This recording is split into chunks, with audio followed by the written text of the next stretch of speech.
Yes, ma'am. This is Sidney Handjerker with Handjerker Cohen in Bromberg. I'm trying to locate a Sergeant Thomas Houck in regards to a client I'm representing. Call, please. Mayor's office, Lieutenant Hoskins. Yes, hello. This is Irvin Pepper of Pepper and Bayleaf. I'm calling in regards to a Sergeant Thomas Houck in regards to, He's no longer on this detail. Hold on for a minute.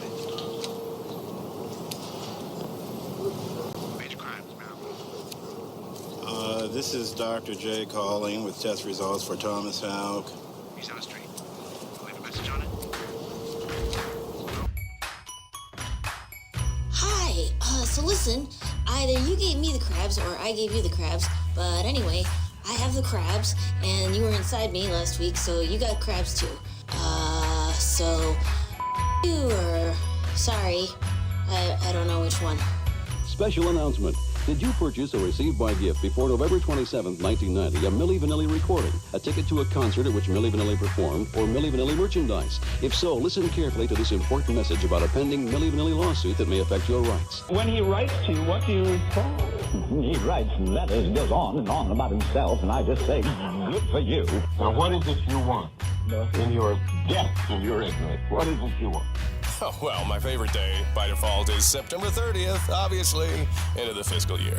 What is this word spa? I feel like you're starting to say a word and not finishing it. Are you trying to say spaghetti? Are you taking me for a spaghetti day? Monsieur! Take it locked!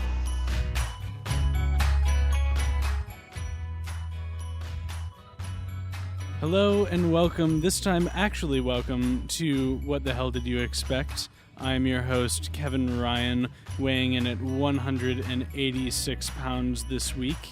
And this is episode number... I think this is episode number 7. Yeah, this is episode 7. It's 7 in a collector's series. And right off the bat, we've got Colin Suplee chiming in on the other mic. Bananas are pouring from my ears like small monkeys pour from an island shaped like a kangaroo. So, as you may or may not be able to hear behind us right now, there's a band recording in the supposedly soundproof recording studio. Supposedly.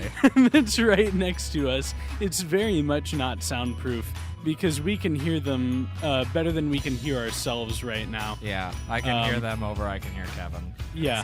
So that's the first thing we need to take care of. Secondly, there's something really weird with the audio in the studio right now, because when I plugged my computer in, I couldn't actually hear what was coming out through the studio speakers, so I have absolutely no assurance whether the stuff that's playing on my computer is actually playing on the stream. It is. I checked. Yeah, no, other than actually listening in on the stream. Off, though, because of that, so. Well, it'll be fine. I mean, probably. we'll mediocre our way through this show. I mean, that's nothing new to us. We mediocre our way through every show. We adapt to every challenge, like not having a stream. Which it may not twice. be graceful adaptation, but it's adaptation of a sort. I mean, have you seen that movie, by the way? Which movie? Adaptation. There's a film called Adaptation. Oh, really? It's the only good Nicolas Cage movie.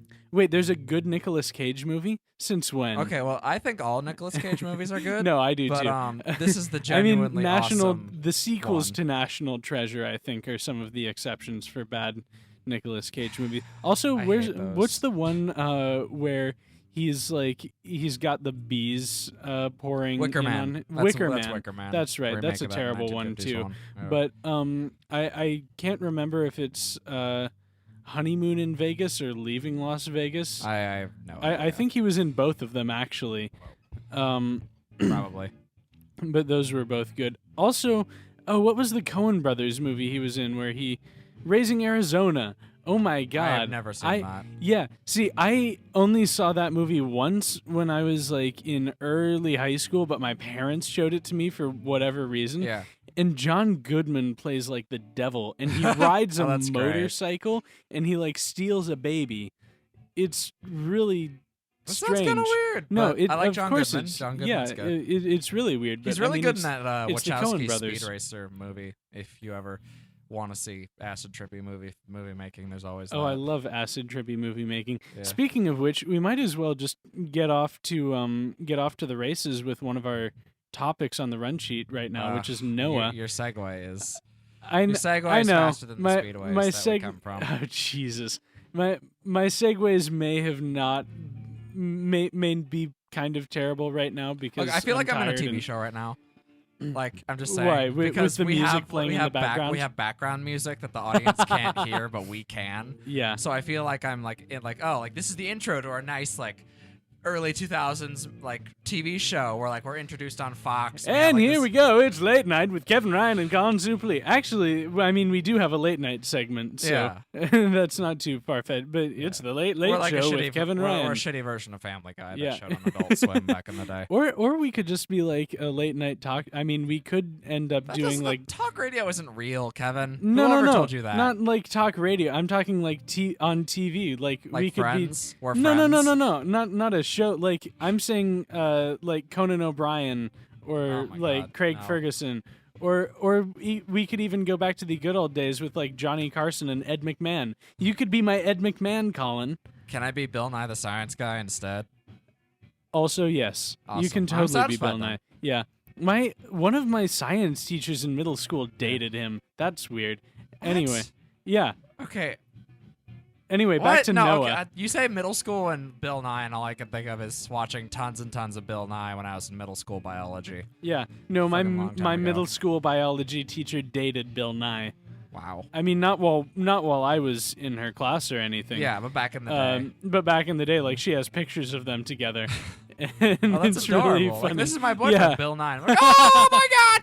Yeah, no. Do you ever it's- think like back in the day, like or like no, not back in the day. Now, like people go up like, oh my god, it's Bill Nye saying something sciencey, and he's like, no, listen here, you little shit, and you're just like, I'm Bill he's Nye, probably what? just really tired of people asking him to say sciencey things now. Yeah. I don't know, because I feel like the guy is such an entertainer, though, that he's probably got it down anyway. I don't know. Maybe he's got a able to good deal with spirit it. about it. Maybe he doesn't. Yeah, I've never who met knows? Bill Nye, or maybe I have in a fever dream, but Yeah. you never know.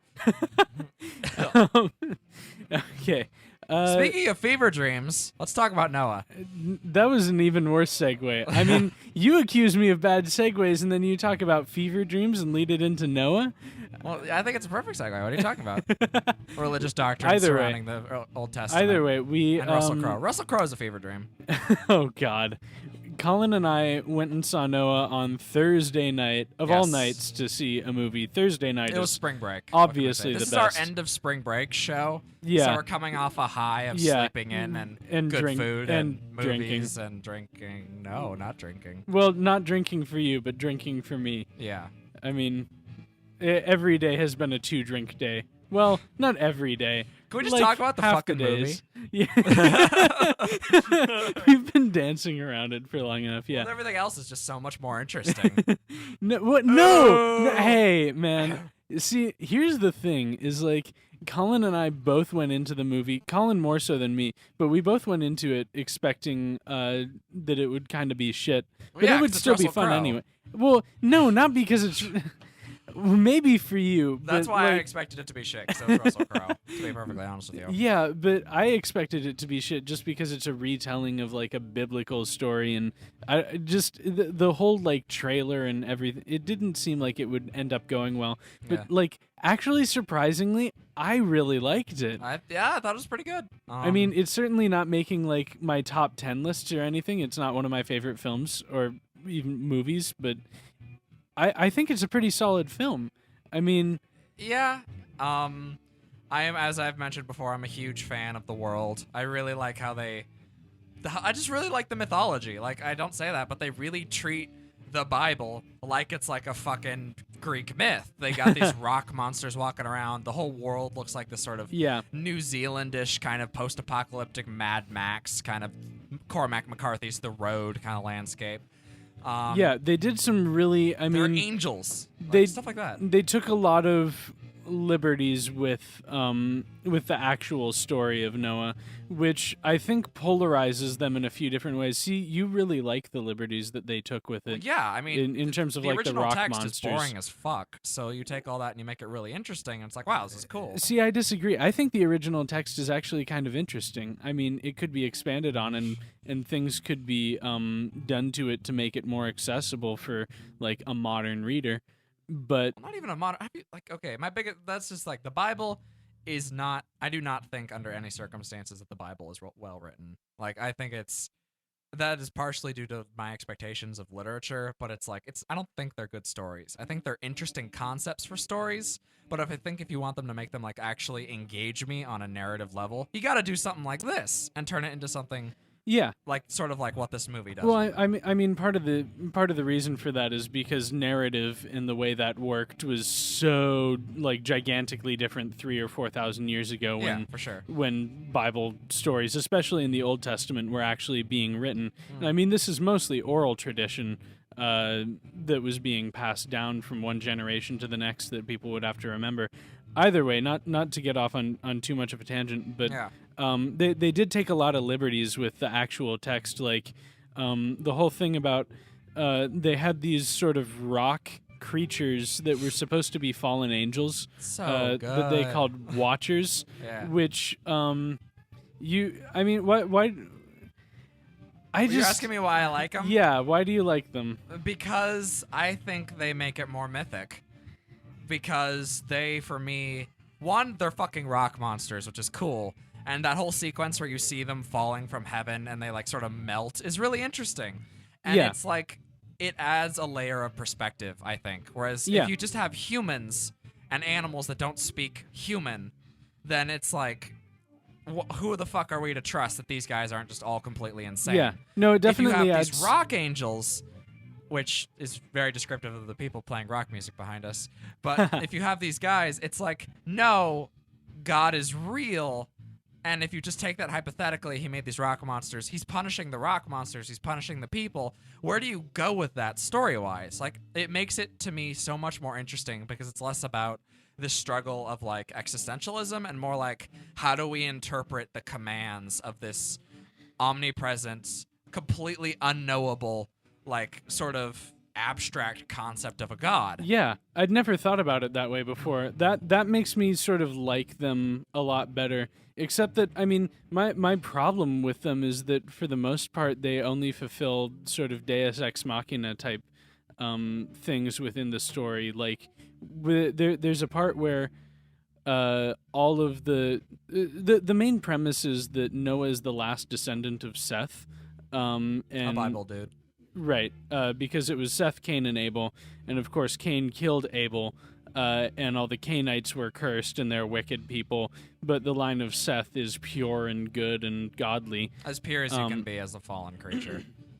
Right, but all of the Cainites sort of band together in this marauding horde of barbarians and try to like they're very get Mongolian, onto like the Genghis Khan kind of stereotype thing. Yeah, and they try to get onto the ark as the rain starts coming, and you know Noah normally wouldn't stand a chance against this horde of people, but because the rock angels are there, they like form this line and just beat the living shit out of all the barbarians. It's so awesome. Which is, I mean, yeah, and it's not it's Deus visually... Ex Machina, because Deus Ex Machina resolves the ending of a story. Well, the rock monsters are there to serve that purpose in the story, but they don't resolve the conflict because the conflict continues onto the arc. They don't resolve the conflict, but they provide a see, this is hard. This is a little bit hard for me to put into words, but it becomes a mechanic in the story that I don't know. I just find a little bit far-fetched and. I mean, okay, a bunch of animals in a okay. boat The and whole thing surviving is a flood, far-fetched and God unbelievable. Is not far-fetched.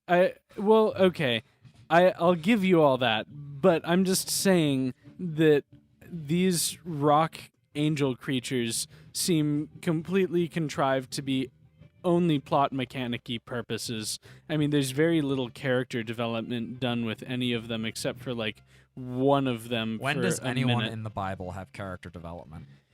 Well, that's not my point, though, because those aren't in the Bible. My point is in the Exactly. movie. Yeah. In the movie, because Noah gets character development, his wife gets character development, all of his sons and his son's wife gets character development. Sort of. Much more than the Rock Well, Angels. yeah, but okay, yeah, fair enough. The characters never what- appealed to me because they're all just I mean, archetypes. it doesn't matter if they appeal to you or not, though. It's whether they get development or not, and they certainly had development.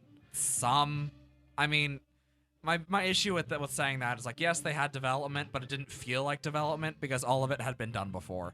Like to such a I mean, it's a Bible story, of course, it's archetypes, but it's like the son is a son. Oh, he wants a girl, and then he fucks up, and then he has to like go his own way. The daughter is, oh God, I have sons, and dealing with that. His wife is, you must be good, and Noah's like, I have to deal with this thing from God. It's just like, I feel like that's.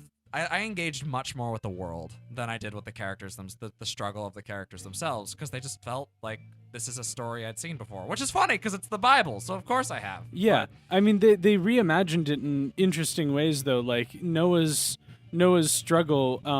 Once they're on the ark, I mean, you'd think the story would end right there because struggle's over. They're on the ark, but actually, it gets way more tense once they're on the ark because they find out that Noah's son's wife is pregnant, and Noah has kind of interpreted, since God never actually comes to Noah and says anything, it's just some really nebulous images that he sort of has to interpret. Noah has interpreted them to mean that all humans must die, not just the Canaanites, but also Noah and the rest of his family. So he's operating on this assumed mandate from God that he has to kill the baby if it's a girl, or if it's a boy, just let it live, but that'll be the last human. And the conflict that plays out in and amongst the family because of Noah's perceived mandate about killing this baby and his destiny to fulfill God's will versus being a good parent. I don't know, that is something that isn't even touched on in the Bible. That's nowhere in there. And that just screams character development to me too. I mean, they really took a lot of liberties, some of which I think were tenuous and sort of out there, but I think a lot of them were actually pretty good and very well done, especially interpreting. So why is it okay that Noah gets all this like sudden but I have to kill this baby, but I love my baby, but the rock monsters aren't okay? Well, I'm saying the rock monsters aren't okay because they're just a plot device. To me, I don't see any reason for them to be there other than a plot device. They're a plot device to keep all the Canaanites from getting onto the thing. They're a plot device to show Noah to the mountain. It just makes it just gets everything from point A to point B a lot prettier. Plot device, like, well, okay, well then so is, what's his name? Methuselah. Fucking Anthony Hopkins. He's only there to do something else, and then the baby is only there to make you feel tension. And it's like, the way you're saying is like the heart of the story is. How else were the fucking supposed to get on that ship with all these other armies? Right, exactly. I mean, that's the thing is that, I mean, I certainly don't have a problem with plot devices. I realize that you have to use things to move the plot along. That's not my problem.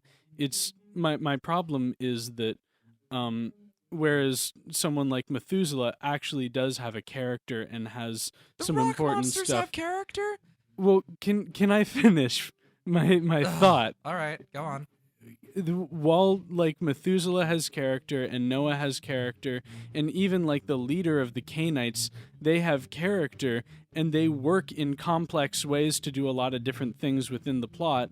The rock angel type things only seem to be there to either make it easier or harder, or make explanation jumps. Like if you took the rock monsters out and left the rest of the world created as it was for this movie, then there would be such big gaping holes that they wouldn't be able to fill, that the characters wouldn't be able to fill on their own. on their own. So it seems like the rock monsters are there to bridge that gap, and to bridge that gap only, to be able to take Noah to the mountain where he meets his grandfather, and then to be able to fend off the army. And that seems like about it. I mean, without them, it just seems like they're filling big holes, like they're just patches. You know? No, I completely disagree, but all right. I guess I accept your opinion. Okay.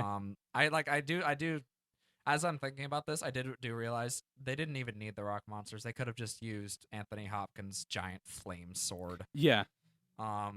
Which they showed that in one scene, which was such a cock tease. They showed it in one scene, yeah, and it looked awesome.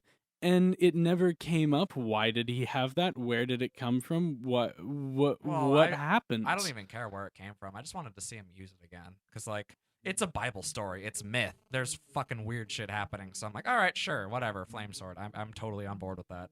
That was not a jump of logic for me. But it was like, why didn't he use it again? I mean, where did it go? What happened? Yeah, exactly. I mean, I agree that that's not like a super jump of logic, but I mean, at least explain it a little bit more. If you're going to just show it in the middle of a scene where he just sticks it into the ground and it kills everyone, and then it never shows up again, would have been really useful. It would have been useful. And I mean, rock monsters are great too, but rock monsters and sword, and they would have dealt that problem. I honestly think it would have been more interesting for Noah to have like another dream sequence that would lead him to the mountain, rather than a rock monster just being like, oh, here, I know where you want to go, and I trust you, and I'll help you. Let's go there. Yeah, but then there just would have been more like scenes of them walking, and there's already a lot of that. Well, I mean, there would be another dream sequence, though, and they could stitch the scenes of them walking into like one of those Lord of the Rings montage type, they're here, and then they're here, and then they're here, and then they're there. They're there at the mountain. It would take like a minute. So, yeah. That could have worked, yeah. Yeah. But, whatever. I mean, moving on from the rock monsters, though, I actually, I thought Russell Crowe, and here's another big disagreement that we're going to have, which will be fun to have. I thought Russell Crowe did a really good job acting in this movie. Like, I saw a Rotten Tomatoes review on this movie that says Russell Crowe delivers one of the finer performances he has in years, and I totally agree. I mean, he plays his role of sort of the tortured, I don't know what to do, I'm really troubled character very well. Yeah, he does. I just wasn't engaged by his acting. I thought it was... I see him, and I just see someone who for me, it's like a baggage thing. I can't disassociate Russell Crowe from everything else he's ever done, because every time I see him in a movie, I always want, like, all right, show me what you can do. And I'm always disappointed, because all he does is the same thing that he's ever done, which is... I mean, I feel like that's most actors, though. Yes and no. Russell Crowe especially, because he's got that... It's that face that he makes that's just always in my mind, and he makes that same face in every goddamn movie he's ever been. That tortured, his eyes. Yeah, no, it's like the quiet, intense face that he always makes. Like whether it's Gladiator or Master and Commander or Noah, yeah. Or I'm trying to think about. Well, what other Russell Crowe movies have you seen? Man of Steel, Les Miserables. Oh, Les Miserables. Yeah, that's right. Yeah. No, I agree with you on that. He's definitely both cast for the same types of parts, and when he is inevitably cast for those parts, he ends up playing those same types of parts basically the same way. I think you're right. He doesn't have a whole lot of depth. Actually, I'm trying to remember. There's a movie about Gallipoli. And about what? Gallipoli? Okay. No idea what Gallipoli was a battle in World War I where the Brits were fighting the Turks, and they sent a bunch of Australians in. It was trench warfare, and it was just a massacre. Like, the Turks were so down in their trenches that so many so many Australians were murdered. Well, not murdered, I guess, because it's war, but yeah, like killed because of machine gun fire, jumping from the Australian trenches over to the Turkish trenches. And the other thing is that the British knew that that would happen. Like, they were sacrificing those troops. Yeah. They absolutely knew that it would end up like that. Either way, there's a movie about it, and I can't remember if it was Russell Crowe in it or another actor. I know it was an Australian actor, and I know Russell Crowe is Australian, so I can't remember if that was him or not.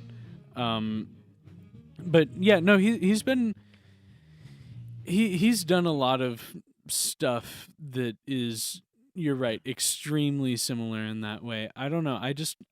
I find it really especially in Noah, I found it really powerful again as he was sort of having that conflict with himself whether to kill his grandchild or not. Like, yeah.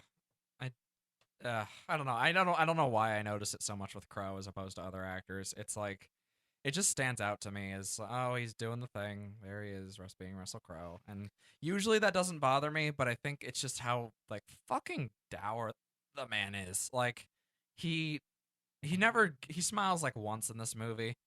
And one of the things that I like, sure, pain, human condition, I get it.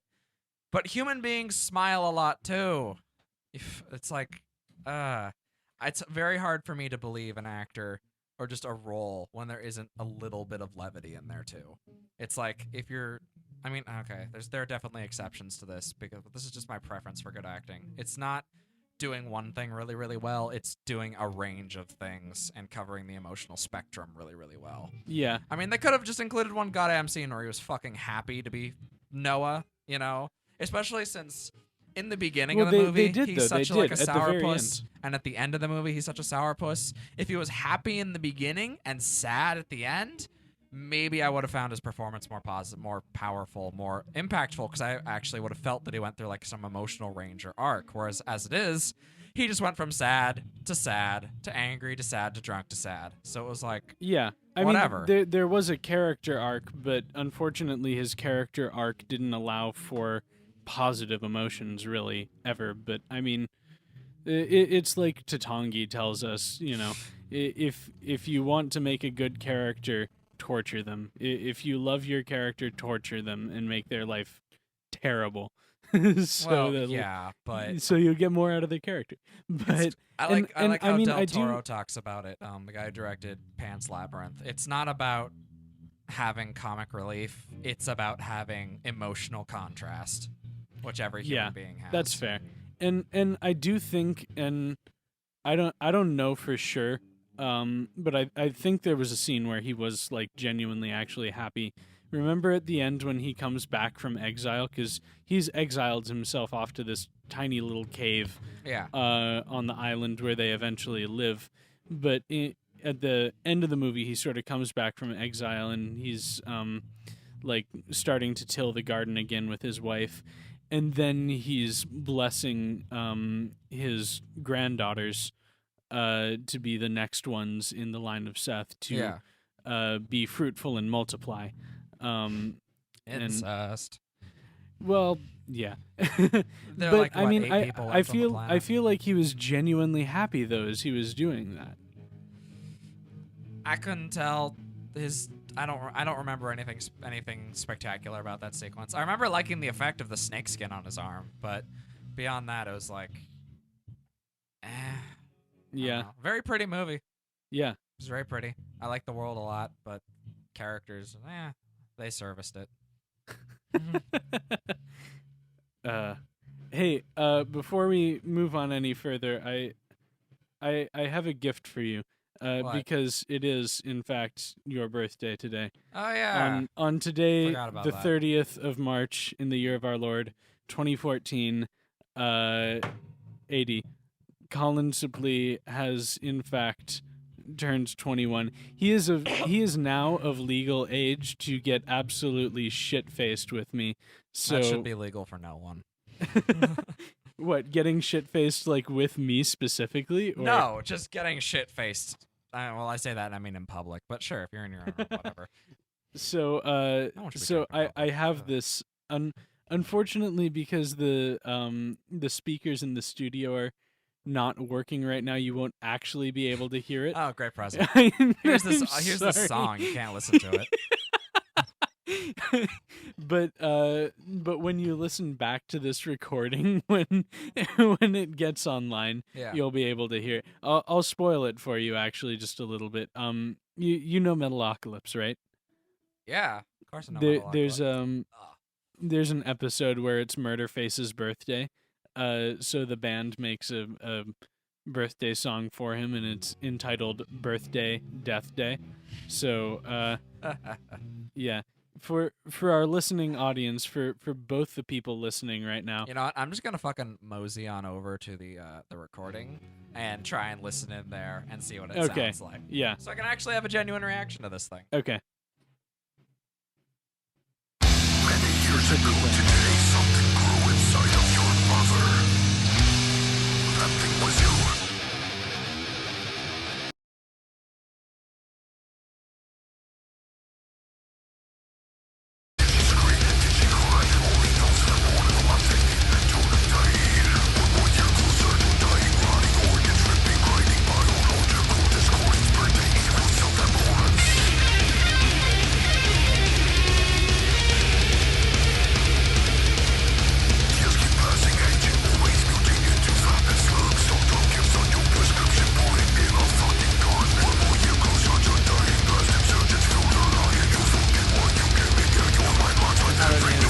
Happy birthday, Colin. That is a pretty metal song, Kevin. I have no idea what they're saying, I usually can't understand metal bands. I can actually pull up the lyrics for you and read it to you as if it's beat poetry, if you'd like.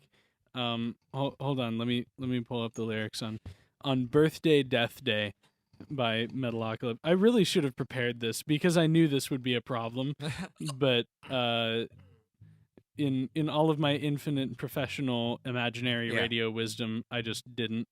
Okay, here I have them now. Okay, go. And I feel like maybe I should give this a reading as if I'm like Kurt Faso in a romantic poetry class. So here we go. Many years ago today, something grew inside of your mother, and that thing was you. You. Did she scream? Did she cry? Only those that are born are the ones that get to die. One more year closer to dying, rotting organs, ripping, grinding, biological discordance, birthday equals self-abhorrence. Those are just the first few stanzas. Oh my god. Sounds like Metalocalypse. Yeah. No, it's totally Metalocalypse. Smells like Teen Spirit. Sorry, I had to slip a Nirvana joke in. I've really been on a Nirvana kick this last week. I don't know why. I was even listening to an interview with Kurt Cobain. Yeah. And just realized how quintessentially Seattle I find him. I've never heard him speak. I don't think I've ever actually heard a Nirvana song in my life. No, you've heard a Nirvana. No, I've played Nirvana songs for you. I have heard Nirvana. I have never consciously recognized it as Nirvana. Not even when I've played Nirvana songs for you and been like, here, Colin, listen to this Nirvana. Then I don't have waking memory of it. How about that? I played it for you a few days ago when we were making pizza before we went and saw Noah. What are you talking about? On Thursday. Oh, I'm sorry. When I was drinking beer and making pizza. Oh, yeah, we did make pizza. Yeah. When we were talking about how Kurt Cobain shot his face off. Yeah. That was fucking hiccups. Oh, my God. Jesus Christ. Just somebody get me some water so I can, stand upside down and try and chug it with a mule. Oh my God! So I just got a text from my dad. Is he listening? Yeah, no, of course he's listening. Okay, he listens. Hi, every Kevin's week. dad. We like your trench coat. Actually, I want one. Anyway, the birthday present. My birthday was like weeks ago. I'm talking about your birthday. It's my birthday, bitch. Remember, I'm buying you that. What was it again? The thing for the art thing in Portland? Don't even bother. I got another one of those weeks ago. Oh, did yeah. Oh, fuck. Well, what am I going to get you for your birthday? Well, you then? were going to take me to that art show that's closed now, I think. Well, yeah, I was, but I don't remember. I should what even? I should look that up. It was like a what's his name? Well, then I'll have to take you to another art show Yeah. sometime before the What the fuck semester's is his over. name? It's actually important that I remember this. Hieronymus Bosch. No, he's a recent artist. Sigmund Freud's son. Oh, Lucian Freud. Lucian Freud, yeah, his massive triptych painting thing.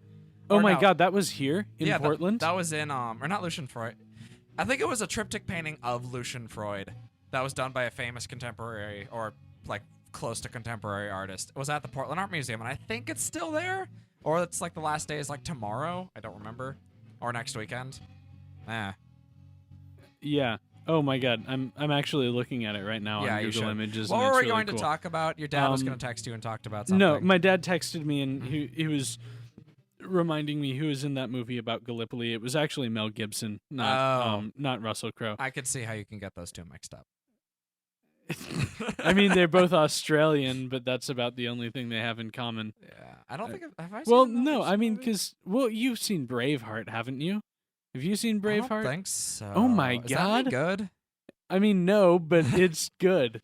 I mean, ever It's- since Passion of it's the not Christ, I've any been kind of good. avoiding Mel Gibson. It's but Braveheart isn't really that good, but it's fun because there are gigantic battle scenes, and Mel Gibson is really Scottish.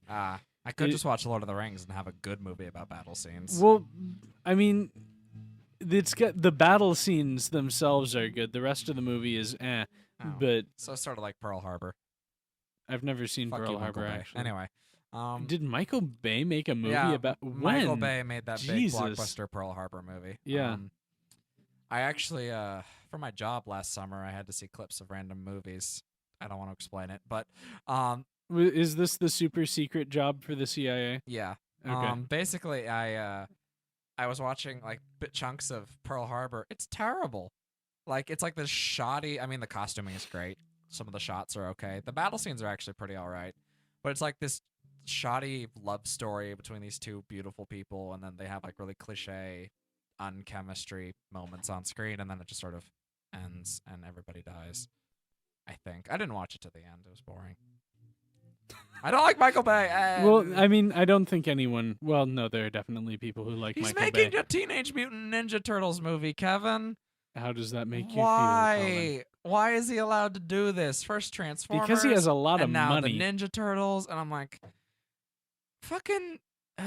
Because those things are things that are big and exciting and have lots of special effects and explosions, and that's what he likes. That's Teenage Michael Mutant Bay. Ninja Turtles does not have giant explosions in it. Okay, it's about Well, fucking it's gonna. It has- it's Michael about Bay's ninja directing it now. Turtles in sewers in New York City, murdering guys with like cheese graters on their faces. What? There are cheese graters on the Well, yeah, Teenage Shredder. Mutant Ninja Turtles faces? You know who the Shredder is, right? The villain from TMNT. Dude, I've never watched Oh my any God, you're Teenage missing out. Mutant Ninja Okay. Turtles. The main villain of TMNT is this. Okay, depending on the continuity, he's either a Japanese ninja, contemporary ninja named something Sakaki, blah blah blah, and he's like Something Mike Hockey. yeah, and Cream of some young he guy? like comes to like New York because he's an evil ninja trying to rule crime rings, and he's called the Shredder because he wears big pauldrons and like greaves and shit and all over his body with big like cheese grater things on them, like these sharp bits. And then there was that new cartoon recently where he was an alien and he was like in a robot body. He looked like this little head. It was weird. Yeah. Yeah. I'm sorry. This is only the first time I'm mentioning this, and this is not good of me. But that music is really starting to like get into me. not like in a bad way, but I just feel like I'm at some like beach party or something, man. The music I feel they're like playing I'm in a right now. television program. Yeah, something like that. Should we should probably recap what's happened on D&D Yeah, this it's past week. 10:45. Well, yeah, but we started a bit late, so we can do the late night theme a bit Fair late, enough. and All then right. end it a bit late. So let's. But we should talk about Dungeons and Dragons because Yeah. we haven't actually done official D&D meetings for the past 2 weekends because it's been spring break and no one's been around.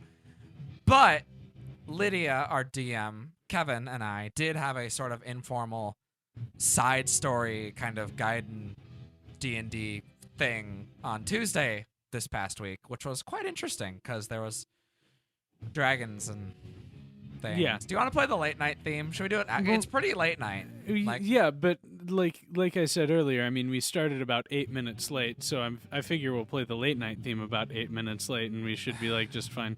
I don't think we have a consistent time to play the late night theme, Kevin. Well, yeah, it's at about 45. Fucking okay. Do you want to play the late night theme? Yeah, now? I do. Play the late night. We'll theme. play the late night theme, and then we'll talk about D&D. Yeah, okay. because it's about slutty dragons. Oh my God! Don't give anything away. Anyway, here's the late night theme. Go refresh the thing.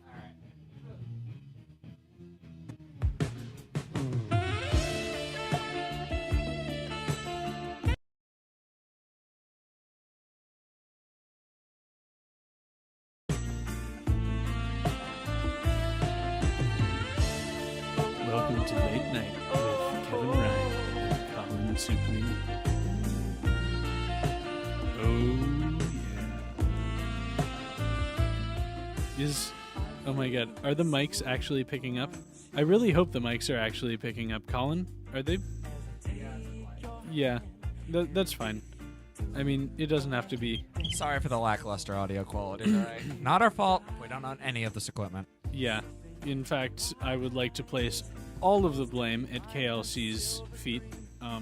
You know, it's funny because at the beginning of the year, they were like, hey guys, advertise for us. Bring love to KLC. And all we do every week is just shit on them. Well, I mean, okay, we literally got the worst time slot they could possibly give us. That's true. I mean, there is absolutely no or one. Or the best. I Well, mean, 10 yeah, o'clock on Sundays is a nice time slot, honestly. It just means no one listens to it. Right. I mean, we got the worst time slot in terms of no one actually listens to our show. But I mean, at least I don't really give a fuck because I'm not doing this for the listeners, like, at all. Which is terrible to say. No, I mean, I am doing it for, like, the few loyal listeners that I know. But I'm certainly not doing this for random listeners who are just tuning in at 10 o'clock on a Sunday night, because no one's just randomly tuning in at 10 o'clock on a Sunday night. If you are, we apologize for being so goddamn offensive. Yeah. Fucking watch your motherfucking language, you motherfucker. I'm sorry. Goddammit. Bitch nuggets. No, so the other thing though, oh, they're coming for me, Kevin. They're gonna take me to jail. Complete non sequitur. I cussed on the radio. The thing that's nice though about this being number one, imaginary radio, and number two, us having a bad time slot on imaginary radio, is that the people who are in charge don't listen to our show, like, ever. Like, no one checks in while we're listening or while we're recording our show, because not even the station managers care when it's 10 p.m. on a Sunday night. I mean, they're students too, so they have, like, homework and they got sleep. shit to do, man. Yeah. Don't rag on them. They're homies. They're good. Oh my God! I think we really have a white nominee right now, can you for the whitest person ever in the studio right now. Hey, I'm a 16th Mexican. Lady, are you really going to pull the 16th Mexican out right now? I just did, didn't I? It's on the table. Oh my! What are you looking at me like that for, Black Santa? Get it Don't you give me off those the table. looks. I ain't looking at you. It's growing. Get it off the table quick before we have to, like, disinfect the whole table. All right, hold on. Okay. All right, it's on the table. Thank I slapped you. it good. Okay. Very good. It's oh, like, yes. yeah. So we were going to talk about Dungeons and Dragons. Yeah, I think we were. So the first thing our characters did, basically, Lydia didn't have any idea what we were doing on D&D. And Kevin and I were just like, let's fucking do whatever. So we went to a carnival. Yeah, we decided a carnival was coming to Hibernia, which we had just liberated of Cthulhu beasts. So our characters got totally wasted, because it's funnier when your characters are wasted. Because we were also, like, drinking IRL. We had I had 2 glasses of wine, which is enough to get you fairly tipsy. Tipsy, but not like you were kind of drunk. You weren't seriously drunk, but you were, like, getting there. I wasn't. Was I? Yeah, you were. I have so little alcohol experience. I have no idea. I mean, if I was drunk, you're kind of a lightweight too, but no, it's fine. Either way. Oh yeah, because so you were we totally in the corner, just like throwing away Jack Daniels down your throat. No, it was a combination of wine and Jack Daniels. Get it right, Colin. Oh, I'm sorry. So what did we do first? So we went to the carnival, and I think I don't really remember exactly the order of events. Oh my no, god, I just realized. we No, found hold the on, hold yo-yo on. guy, right? Huh?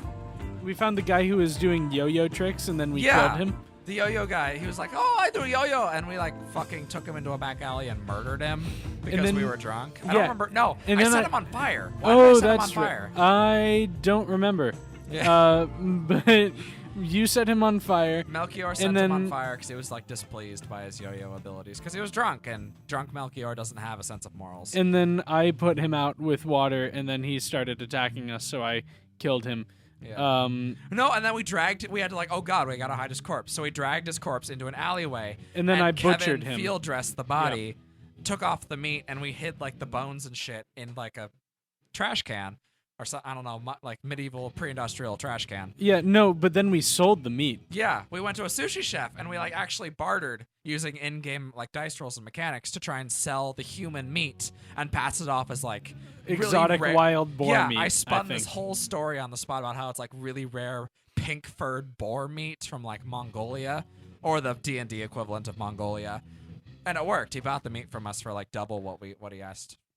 Triple. initially. Triple, yeah. So Or no, I think it was 5 times. Because I think I asked for like 10 times what he originally quoted us, and he settled for 5 times what he originally. Either way, it was a We lot made of money. And then what happened? Like, And then with that money, we bought kebabs. yeah, we bought kebabs. No, because we went back and bought the meat from the guy. Because we left after, and then we left after selling him the human meat. Realized we were hungry. Went back to the same guy and we're like, "Hey, can we buy some of that human meat? We want to eat it." Except we didn't tell him it was human meat. And then he was like, "I've already fried it." So we bought human kebabs and ate those, which was great. And then did we do the cockfighting next? Oh yeah, well it wasn't it was turkey fighting. Yeah. There was a turkey fight going on, and the 2 contestants were named Jefferson and Giblets. Yeah. And 2 turkeys. Big, yeah, hearty turkeys. and my character Benoit put a lot of money down on Giblets, but of course it didn't look like Giblets was actually going to win. So my character gave Giblets a really good strength buff. Yeah. To the point where he was like super turkey strong. Poyo! But the problem with that is the turkey got so strong that he felt like he could take on my character and came running and trying to attack Didn't my he character. murder the fuck out of Jefferson first? Oh yeah, no, he murdered Jefferson, the other turkey. But then he ran at my character, and I like cleaved him in half, like directly in half. And then we spit roasted him and had a jolly old time. Yeah, that's great. And as that was happening, I think my character sang a rousing drinking song that convinced all the guards to go off into the wilderness and No, wait, and no, hunt. because we had the bonfire first. Because we like What? we went up to some houses and we're like, can we borrow firewood? And we took some firewood and we like I cast fire and we made this giant spit roast in the middle of town square and we started singing and we got like Entangled, that scene where they're all dancing in a circle. We like basically got the entire town to start doing like this Irish Scottish like dancing thing going around in this huge circle, and we ate the turkey. And then what happened? Well, and then I think we fell into the octopus tank. Yeah, because we with were super Harivald. drunk. Okay, yeah, because Harivald, the captain of the guard and like one of the leaders of the city, we went up to the city palace at some point and we're like, "Hey, Harivald, you want to come party with us?" And she was like, "Sure, whatever." And we convinced her away from it with like, we can get meat and things. And then she got kind of tipsy, and it was basically all of us. And we fed was her fun. the remains of Giblets the Strong. Yeah. And then we ended up falling in like there was this octopus tank because there was like a carnival, so there were animals in cages, and we were like, so we wanted to eat the octopus in the octopus cage, and one of us fell in, and then we all rolled to try and rescue, but we all fell into the tank. I don't remember how we got out. You used fire to like propel us out. Oh, yeah, Or I no, used- not fire. Actually, you used a magic missile. Yeah. As like a jet propulsion system behind you. Yeah. To pull us all out. It was great.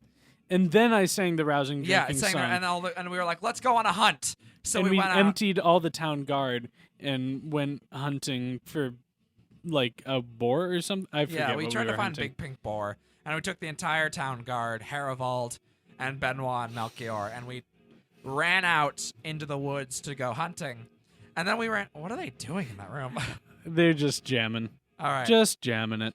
So anyway, and then we did we run into the elves because we murdered some yeah, elves? we ran into some elves because we were like crossing a border between like Hibernia's territory and some other elvish place's territory. Yeah.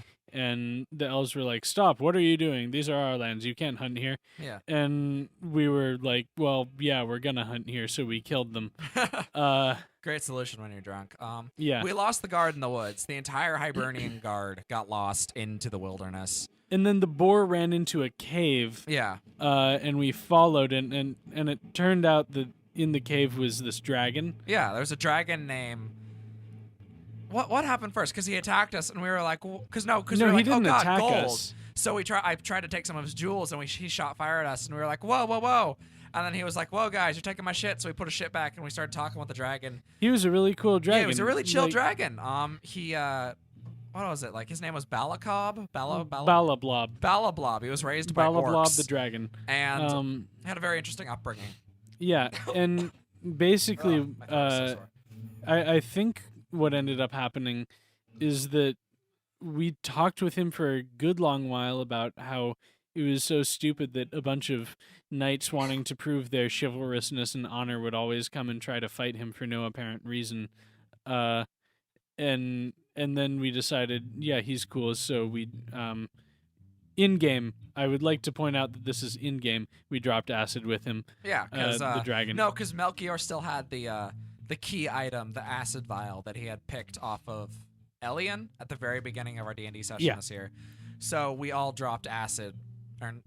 Benoit, Melchior, and the dragon dropped acid. Kevin Ryan and Colin Sipley did not drop acid. Clarifying. Well, no, don't even give them a shadow of a doubt. No. That did not happen. No. So basically, we dropped acid with the dragon, and then the dragon was bemoaning how it had like lady problems, how it could never meet a female dragon. So did we find like a dragon dating website, or how did we find the female dragons? I don't remember. No, I do remember. Okay, so we were like, all right, man, come on, we got to teach you how to find the ladies. So we all got onto the dragon's back, and we flew up into the air, and all of us were trying to imitate dragon calls, like dragon mating roars. So it was Melchior, Benoit, and Haravold on top of this dragon's back, like trying to coach the dragon, like, no, it's like a or like a or trying to coach this dragon into getting the roars right. And eventually he did, and 5 lady dragons sort of came out of the distance, and we were like, oh yeah, man. And Haravold knighted the dragon. Oh, so that's right. She used the sword, like while they were all high and drunk, that she took her sword and knighted the dragon as a knight of Hibernia. So the dragon is now actually basically Thane of Hibernia, which is great. But then he went off and did dragony things, and Melchior teleported everyone to the ground and cast horse, and we went back to Hibernia while our friend Balablob was dragoning out in the distance. It was great. Yeah. So it was very salty, very sultry. Very salty? Very salty. Salty and peppery. Oh, very sexiful.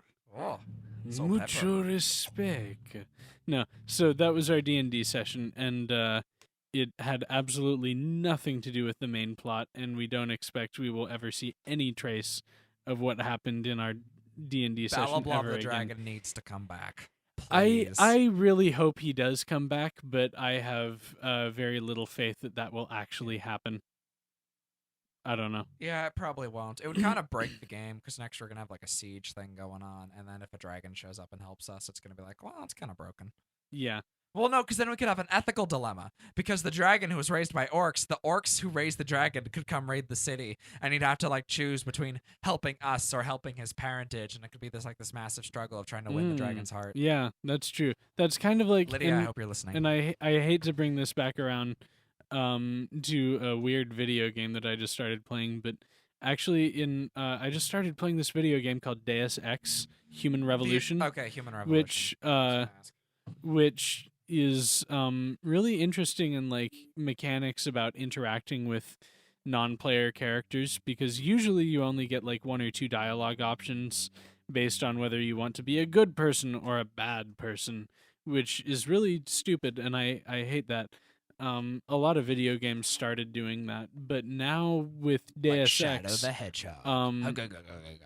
but now with Deus Ex, what they're introducing is a system in which you're not choosing between whether you want to be good or bad, but you get to choose when you're interacting with a character and trying to convince them of something, whether you want to try like reasoning with them or like empathizing with them or like making or like humbling them, or so it's a lot more nebulous what the best way to get at someone is. Yeah. Actually, and I really enjoy that mechanic. I also really enjoy that this game is much more conducive for playing stealth, because Skyrim is terrible for stealth. Like, once you get good at stealth, you just become ridiculously overpowered at it. Yeah. And it's not fun There anymore. are some very, very good stealth mods that you can make it harder, which is really cool. I was watching one the other day, just like because I watch Skyrim mod like achievement things every now and then, and one of them was like, someone modded the game for something as basic as, if there's a dead body and you're next to the dead body, then the guards will put 2 and 2 together and be like, I bet he killed him. Ooh! As opposed to normally where if you just shank them and you're just like gone, no one will know. So, which is nice because it brings more tension to it. Yeah.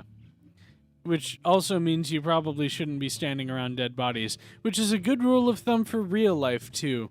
I mean, I don't know how many times you would be in a situation where you'd possibly be standing near or around dead bodies, but it's usually probably a good situation to get the fuck out of there. Mortician. And my mother was a magical archer who was the daughter of Archer Hitler Jesus. What? Yeah, and then I went to this magical land after death and had to fight all these Japanese samurai dudes with swords, and one had like an eye patch and one was bald and one had orange hair and he had a really big sword dick with like a guy with glasses, and then the guy with glasses turned out to be Hitler Quincy Jesus, and yeah. I'm just going to let that one slide. What the hell did you expect? Fair. Yeah. Also, it's getting about that time. I mean, I guess we have a few minutes still, but I suppose. Yeah. The other thing is, I in my hastiness of preparing the show tonight, I didn't actually pick a good song to end on. Can we please play the Bridge of Khazad Dûm? Because we didn't last week, and it's kind of fitting. Wait, what? Just search Bridge of Khazad Dûm, Howard Shore. What is it, though? It's Bridge the of Lord of Khazad the Dûm? Rings. Da da da da da da. Yeah, but I mean, that was last week, though. I mean, we haven't talked about Lord of the Rings. We barely talked about Lord of the Rings this week. I don't know. This is the first time we've actually mentioned it, and we're not going to talk about it again. But all right, fine, a different song. Yeah. I was thinking, I mean, Forces? Because we played Nirvana. I played Nirvana before the show while you were still getting here because you were late. I was late. Because, well, we're not I was finding that image over there of the Star Sure. Wars characters rocking out. Sure. Yeah. Under what context do you have to not believe me in this case? We'll talk about that later. All right. No, I'm just giving you shit. I'm kidding. Okay. I'm totally I was field dressing kidding. that body that you left in your backpack. Yeah. The body that I left in my backpack. Yeah. Dude, have you seen my backpack? It could barely fit a small child. Well, Melchior is carrying around the heads of Avery and Donahide at this point, so your guess is as good as mine as to how hammer space works. Yeah. Either way, because we played Nirvana while you were waiting, or while I was waiting for you, and I also here's a weird thing. I talked to myself on the radio show. It was like talking to nothing. It was the weirdest thing ever. Wait, what? Okay, before you got here, because it was like already 10, and I was like, well, I'm not going to let the shitty music from the person who's doing the radio show before me keep playing. Yeah. So I turned that off and I made a little announcement like, hey guys, this is Kevin Ryan from What the Hell Did You Expect? Yeah. We're still waiting on Colin, so I'm not going to start the show yet. But I realized in that moment, like, how strange it is to be sitting in here, one person just talking into a mic and to not be talking to someone else. Yeah. That It's was a weird. really strange experience because I'm like, that's sort of addressing an audience, which although we are sort of talking to each other for the purposes of an audience, kind of, when we do this show, it's never so directly that we're addressing an audience. Yeah. So I don't know. It just felt like so much more staged and performed, and like it felt like this was an actual radio show instead of just an imaginary one. So the difference between real and imaginary is having people there. Whoa, maybe not having people there, but at least acknowledging the fact that this is for an audience rather than just for the two of us. Wait, stop putting the phone up to the microphone. We have a dial tone this week. Somebody call us right now. Well, first of all, we're like going to end the show in like a minute, and all right, hold on. We also don't have the number. I mean, we can give you the number right now if you want to call really fast. You should type in. Oh no, actually. No, come on. I want to pick the song. You always pick the fucking song.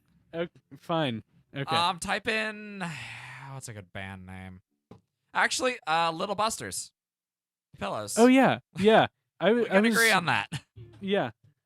Is there like a good version of it? Probably just not pick the live first version. one. Not live. Don't pick the live one. It should be the Fooly Cooley track. Yeah, oddly enough, there's some bands where you just never want to listen to the actual live version. Yeah. I think The Pillows is one of them, which is strange. I've listened to live versions of their songs and they just don't, Or like apparently Bob Dylan too does really weird, strange things with his songs when he's live. Huh. Which I can't imagine how he would possibly fuck up a song more than he already does on his recordings. Times are changing.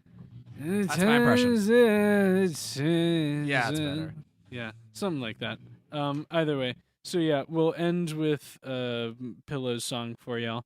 And I guess this is the end of the show for the night. But we will see you back next week for another episode of What the Hell Did You Expect? Same bat time, same bat channel. Until then, this is Kevin Ryan and Colin Suplee signing off. Good night, everybody. Hello, nurse.